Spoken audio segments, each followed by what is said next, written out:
today I'm talking about recruitment and retention in rural areas. You may have seen this headline on the news stuff, NZ Doctor recently, small town GP offers 400,000 for a job and no takers. That's reasonably, not the salary isn't, but it's reasonably typical of most places in New Zealand for healthcare professionals. It's very difficult. Most GP practices in rural areas would have jobs, vacancies at the moment, and the concerns around that is the isolation that people face. This is a report dated back to 2001. It had 20 recommendations of the issues of isolation in rural and the result on the workforce in New Zealand and the shortage of. Interesting, it was 2001 and probably every single one of those items are still open.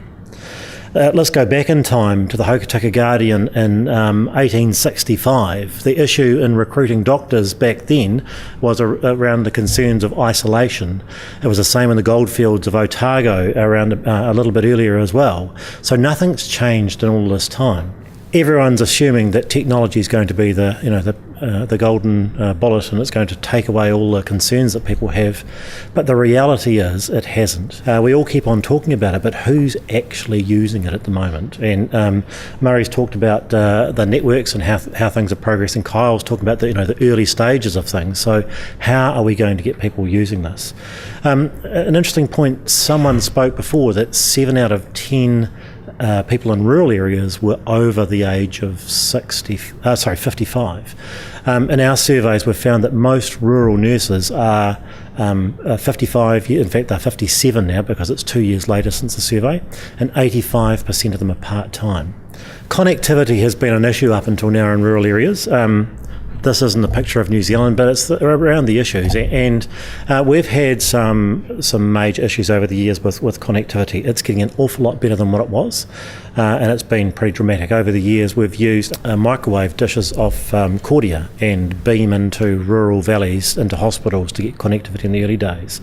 We were paying the same rates as television stations back then for each of the towers. It was very expensive, but connectivity is getting a lot better. Anyone recognise who this is? Well, it is Obama, but the quality of the network is particularly good, particularly in health. If you're expecting someone to use a network, you're expecting good quality.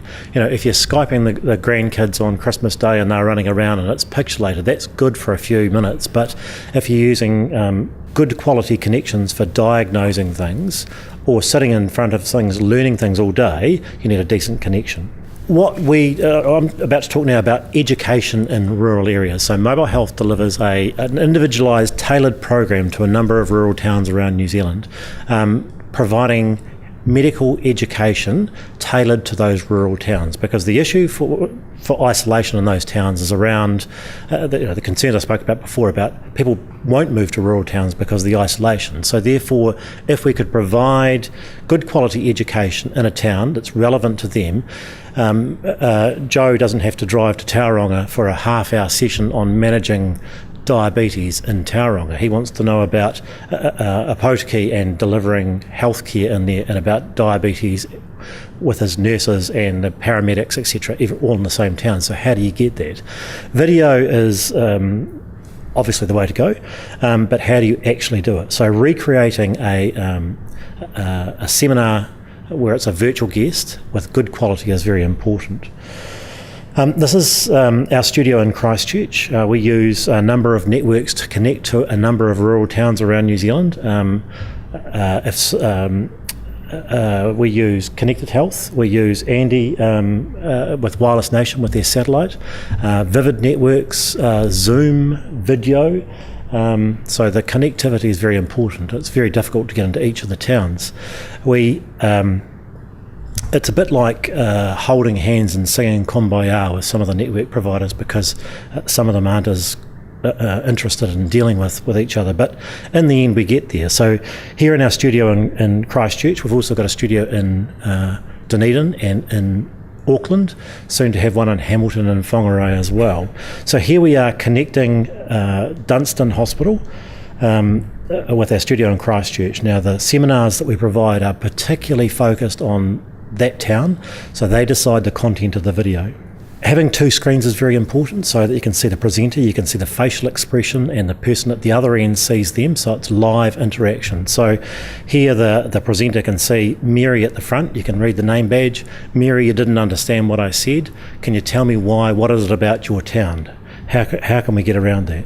And it has to be very engaging, so the quality of the bandwidth or the delivery of the picture is very important. We show a variety of topics, and this is an echocardiography live. We're up to about 42 towns around New Zealand where we provide this network, so it's individualised point to point around town. It's not a broadcast where you're watching television. It's not recorded. The important things about this is it's their show. Local coordinator in the town, there's a lot of interaction, so the town decides the topics. It's time to suit. It might be 2 hours in the afternoon or an evening session for GPs. We have 70 presenters around New Zealand that present into this network. The majority of them are clinicians, but sometimes it's social welfare, it's privacy officers, it's a variety of things. The types of, this is one going back a ways, but here we are, beating the blues, dietary management of diarrhoea and constipation, a riveting topic as you can imagine, pain and urinary tract infection, so it's very tailored to the town. Some of the other things that we're doing at the moment as well is using video for practical procedures. Here we've got a GP actually on the surgical bus practicing an echocardiogram and getting feedback from the cardiologist at the other end, so it's another form of teaching. So all these things are leading to helping with recruitment and retention of the town, because imagine if we could attract more people to those towns because of the connectivity that we had into those areas. So rather than the issues that we had at the moment of recruitment and retention, we could actually have a whole lot of people heading to the rural areas because of the connectivity.